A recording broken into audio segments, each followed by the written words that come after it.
Half-sister ruined my clothes after our parents forced us to share a room in our new house. So, I lost it and attacked her. Then I told them who was the real owner of the house. I'm 17 years old and recently did something that everyone's really mad at me for. I don't know what to think right now. I've been living with just my dad for the past couple of weeks because my mom had to go to LA for an assignment. My mom, 42, and dad, 48, got married around the time they found out she was pregnant, and they've been together ever since. My mom had never been married before, and I was her first child. My dad, however, had a daughter from a previous relationship, my half-sister. Let's call her Dana, 22. Dana is pretty annoying and entitled, and we have never really gotten along. My dad never married her mother. They'd only been together for about a year when her mom found out she was pregnant. They had already been considering breaking up, but when Dana's mom found out about the pregnancy, they tried to make things work. Unfortunately, that relationship didn't last long, and they broke up shortly after Dana was born. They did manage to work out a co-parenting agreement, so Dana spent her weeks traveling between her parents' houses. About 3 years after Dana was born, my dad met my mom at a conference, and they started dating. After 2 years, they got married and had me. My dad continued to raise Dana, and my mom didn't have a problem with that. Growing up, Dana and I were never close. I remember my dad would try his best to get us to be friends, but neither of us really took to each other. We were a far cry from being half-sisters, and we weren't even friends. That's how it was when we were kids, and eventually even my dad realized that we weren't interested in being friends, so he stopped trying to get us to bond. However, I had a great relationship with my dad, and I was pretty close to him. Whenever Dana wasn't around, I had a great time being at home with my parents. I just didn't like when Dana came over because she would try to hog all the limelight. It was easier for her since my dad only saw her on Fridays and weekends, so he'd give her more attention during that time, understanding that it would only be for a short while before she went back to her mom. I know she would never admit it, but there was definitely some sibling rivalry. My dad, however, was a good dad to me, and I have to give credit where it's due. As we got older, I started caring less about competing with Dana, but I don't think she ever got over that phase.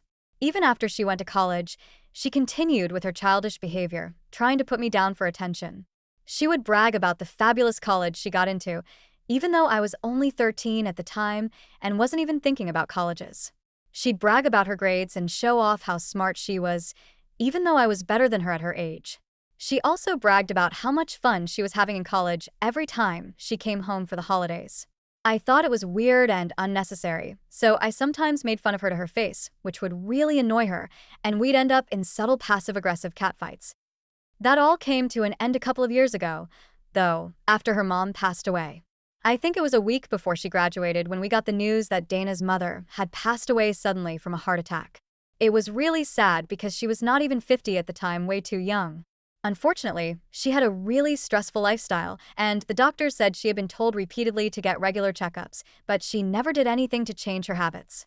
It was a huge shock for the family because no one even knew she had been suffering for so long. Apparently, she had been having heart problems for a while but hadn't told anyone about it. This shook Dana up, and after the funeral, something changed in her, and it wasn't for the better. It's really unfortunate, but due to the shock of the event, Dana started binge eating and developed an eating disorder. At first, it was barely noticeable, but over time, we started to see the signs. She had been living with us at the time, and I was the one who told my father I was concerned about her. It wasn't meant to be mocking. I was genuinely worried because she was out of control. So my father and I did a lot of research, and we decided it was time for him to talk to her about therapy and do something about it because things needed to change. Dana wasn't happy about it. She blamed me, saying this was just a ploy for me to get attention, and apparently, I only wanted to label her as crazy. I honestly wish that was the case because at least she would be safe from an eating disorder. But that wasn't the truth, and I really wanted to help her. After a lot of discussion, rebellion, and bargaining, Dana finally agreed to get help because she had ballooned up to an enormous size, and it wasn't healthy. So, she went, and it took several months, but we started seeing improvement in her condition. By the time she had graduated, she had been sitting at home, depressed, understandably so. But after almost a year of her mother's passing, Dana decided to look for a job, and she found one within a couple of weeks. Despite my personal differences with her, Dana was a good student and had great grades, so she was hired pretty quickly. Within a few months, she moved out, which was only about 6 months ago. I thought she would stay in her own apartment, but for some reason, she decided she didn't want to live on her own anymore and wanted to move back in. I have no idea why she thought that was a good idea, especially when she could afford her own place. But Dana's unpredictable, and my dad had started coddling her since her mom passed away, so he said yes without thinking twice. Unfortunately, my parents and I had also moved out of our old house a couple of weeks ago and into a new house. We hadn't fully unpacked yet, but my mom got a huge work opportunity in LA and had to leave. She left within the first week, and my dad and I did all the unpacking. Our new house has 4 bedrooms. One was supposed to be mine, one for my parents, and the other 2 were meant for guests. One of the guest rooms was obviously intended for Dana, and the other for other people. It's a spacious house, but the problem is we've been using one of the guest rooms as a makeshift storage room, so it's uninhabitable. The other room doesn't even have a bed yet, back to my mom's place. I was stunned and angry because he didn't even let me explain. He just assumed I was in the wrong without considering the harm Dana had caused me and her actions. This left me extremely disappointed. I felt like he was siding with Dana without thinking about how I, as his child, felt. After a while, I couldn't hold back anymore and said, "I'm the one who was hurt here. She ruined my clothes and did this on purpose." I nearly said it with tears in my eyes, but my dad didn't soften at all. He still insisted that I had no reason to react the way I did and demanded that I apologize to Dana. I was furious, almost losing control of my emotions. I felt completely ignored, and my feelings were not taken into account. I told him, "If you keep favoring her, I really don't want to be in this house anymore." And I stormed out of the room. At that moment, I was in so much pain and felt utterly helpless. After this argument, I felt like my relationship with my dad had become even more distant. While he continued to provide for me financially, I felt like our emotional connection was growing thinner. Dana didn't do anything to ease the situation either. If anything, she became even more indifferent to my feelings. I honestly didn't know how to deal with this. A few days later, I still couldn't calm down. I called my mom to tell her what had happened, complaining about how Dad was favoring Dana. I knew she was busy with work, but she still showed concern for my feelings and said she would try to help mediate. I knew I shouldn't be putting all the blame on others, but at that point, I really felt abandoned by my family. Sometimes, I wonder if my relationship with Dana will ever improve. She has always acted superior to me and never considers my feelings. Although I know she's been through a lot, the harm she's caused me makes it hard to let go. At this point, it feels like I'm stuck in a vicious cycle. The tension between my dad, Dana, and me keeps growing, and I don't know how to break the cycle. While I've tried adjusting my attitude before, every time I face a situation like this, I can't help but resist. Moreover, I feel more and more like the person who is being overlooked in this family. The more I thought about it, the more frustrated I became. It wasn't just Dana's actions that were hurting me, it was the way my dad seemed completely blind to the situation. Every time I tried to express myself, I was dismissed. He didn't understand the deep sense of betrayal I felt, and the more I tried to explain, the more it felt like I was only digging myself into a hole. I started to resent him for not seeing what was happening, for not standing up for me when I needed it most.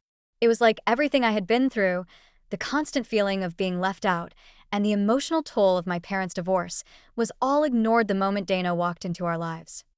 But there was one thing I knew for sure: I couldn't keep living like this. I needed to change something, or I'd be stuck in this cycle forever. One afternoon, I went for a walk by myself to clear my mind. I wandered through the park, the crisp air helping to calm my racing thoughts. It wasn't until I sat on a bench, watching families walk by, that it hit me. I had been so focused on how everyone was treating me, I hadn't stopped to think about how I was treating myself. I realized I had been so wrapped up in the negativity of the situation that I forgot to prioritize my own well-being. It wasn't easy, but I decided I would no longer wait for my dad to see my side of things. I couldn't force him to change, but I could take control of my own happiness. I had spent too long playing the victim in my own story. I decided I needed to create my own path forward, one that wasn't defined by the chaos at home. The first step was to cut ties with the toxic energy Dana had brought into my life. I stopped trying to please her, stopped making an effort to get along just to avoid conflict. If she wanted to keep antagonizing me, that was on her. I wasn't going to let her dictate my peace anymore. Next, I started having conversations with my dad, not about Dana, but about me. I realized that for years, I had been so focused on what was wrong with the family dynamic that I forgot to talk about my own needs. I told him about how I felt, not just about Dana, but about everything: the lack of emotional support, the distance between us, and the way I felt invisible in my own home. It wasn't easy, and I could see that it was uncomfortable for him, but at least I was finally being honest. My dad didn't respond the way I expected. At first, he seemed defensive, like he was trying to protect himself. But as I kept talking, I saw his face soften, his defenses lowering bit by bit. For the first time in a long time, it felt like we were actually connecting. It wasn't perfect. He didn't suddenly become the dad I had always wanted him to be, but he started to listen. And for me, that was enough. The road to healing wasn't instantaneous, but it felt like a huge weight had been lifted. I realized that my sense of peace didn't depend on anyone else. I didn't need my dad to take my side or Dana to change. I just needed to accept that I couldn't control everything. What I could control was my own choices and how I responded to the world around me. As for Dana, things remained tense between us. I didn't go out of my way to provoke her, but I also wasn't going to bend over backward to get along. If she ever realized how much harm she had caused, I wasn't sure. But I wasn't waiting for that to happen anymore.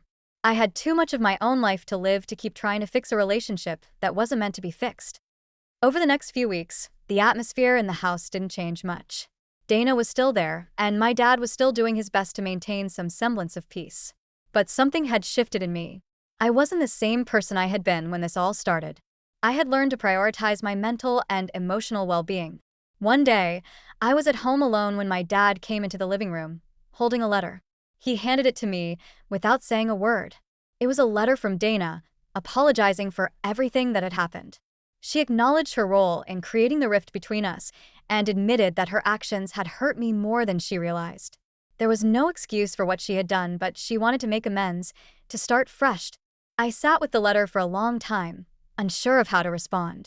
Part of me wanted to throw it away, to reject her apology as insincere, but another part of me wondered if this could be the turning point, the chance to rebuild what had been broken. But I knew one thing for sure: reconciliation wasn't going to happen overnight. I decided to take things slow. I wrote back, not with anger, but with honesty. I told her how her actions had hurt me, but also expressed that I was willing to move forward, as long as she was committed to changing her behavior. It wasn't about forgiveness for forgiveness' sake. It was about creating boundaries that respected both of our needs. A few days later, Dana approached me.